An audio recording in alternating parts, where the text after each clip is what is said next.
I've always loved camping. There's just something about being out in the middle of nowhere, surrounded by nature, that makes me feel alive. So when my buddies invited me to join them on a camping trip deep in the woods, I jumped at the chance. I've been friends with these guys since high school, and we try to go on a camping trip together at least once a year. It's always been a great way for us to reconnect and catch up on old times. This year, we decided to head out to a remote campsite that one of the guys had heard about. It was supposed to be a really beautiful spot, with a clear stream running through it and lots of wildlife to see. I spent the week leading up to the trip getting my gear together and making sure everything was in order. I packed my tent, my sleeping bag, my camping stove, and all the other essentials. I also made sure to bring along some of my favorite books and a few games to pass the time. I was really looking forward to a few days of relaxation and adventure. On Friday morning, I woke up early and got on the road. The drive was long, but it was a beautiful day and I was excited to be getting away from the city for a while. I put on some music and sang along to the songs, feeling the wind in my hair and the sun on my face. As I drove, I couldn't help but think about all the fun we were going to have and the memories we were going to make.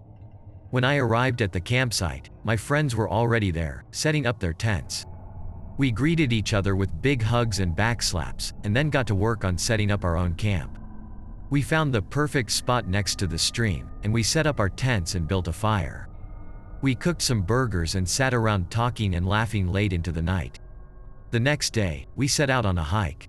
The woods were beautiful, and we saw all kinds of wild animals. We even came across a deer that was grazing just a few yards away from us.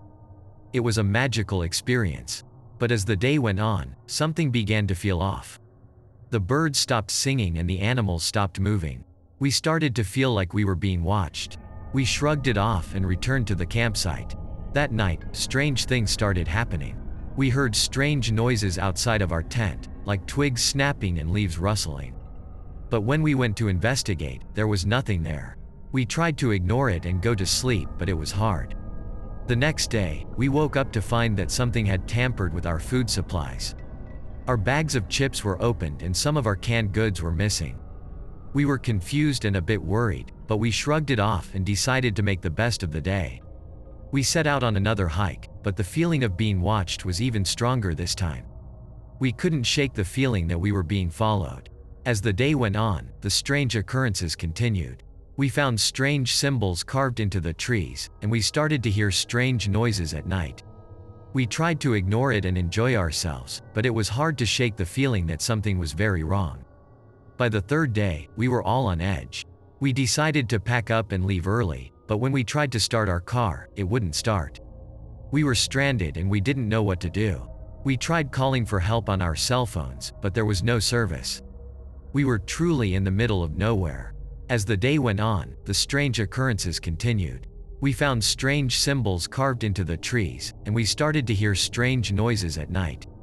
We tried to ignore it and enjoy ourselves, but it was hard to shake the feeling that something was very wrong. We started to feel like the woods were alive and they were watching us. As the night fell, we huddled around the fire, trying to stay warm. But it was hard to ignore the feeling that we were being watched.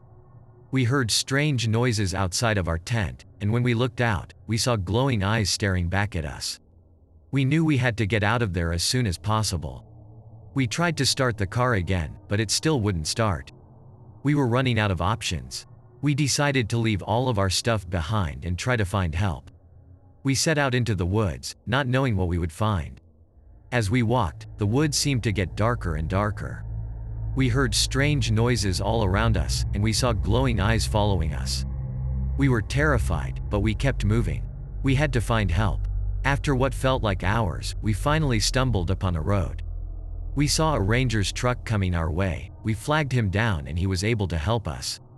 We never spoke of that camping trip again, but the memory of it still haunts me to this day. We were finally rescued by the ranger and taken to safety. We were relieved and grateful, but also shaken by our experience. We didn't speak much on the way back, each of us lost in our own thoughts about what had happened. Once we were back home, we tried to make sense of what had happened. We couldn't explain the strange symbols, the tampered food, or the strange noises we heard. We all had different theories, but nothing seemed to add up. It wasn't until weeks later that we found out that the campsite we had stayed at had a dark history. The area was known to be a place of worship for a cult, and the symbols were believed to be signs of the cult's presence. We also found out that a group of hikers went missing in the same area a few months ago and never returned. We were lucky to have made it out alive. The thought of what could have happened still haunts me to this day. I can't help but think about the strange occurrences that happened that weekend and how it could have ended differently. I will never forget that camping trip, but I also never want to experience anything like it again. It was a reminder to always be cautious and aware of my surroundings, and to always trust my gut instincts. From that day on, I never went camping again. The memories of that trip still haunts me, and I couldn't shake off the feeling that something was still out there, watching me.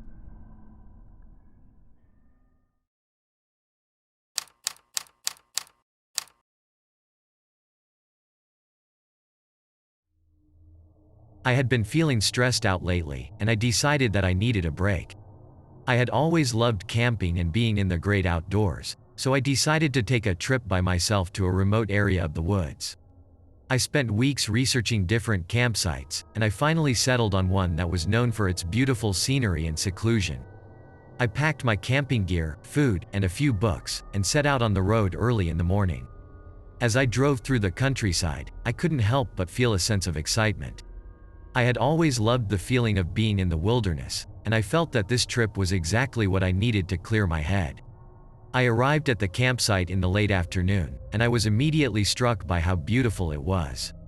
The campsite was located near a small lake, and I could see a dense forest on the other side of the lake. I started to set up my tent, and I couldn't help but notice that the woods around me seemed eerily quiet.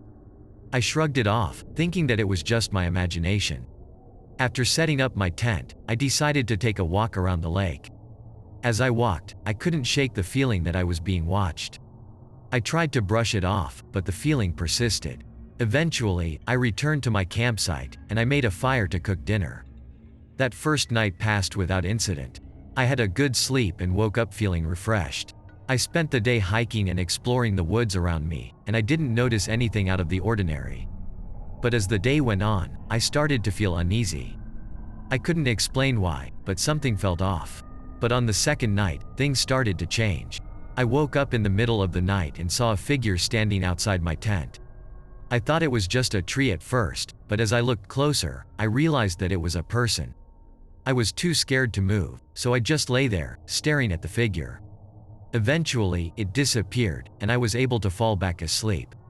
The next night, things got even worse. I woke up to find that my food and supplies had been scattered around my campsite. I was terrified, but I couldn't shake the feeling that I was being watched. I spent the rest of the night huddled in my tent, too scared to move.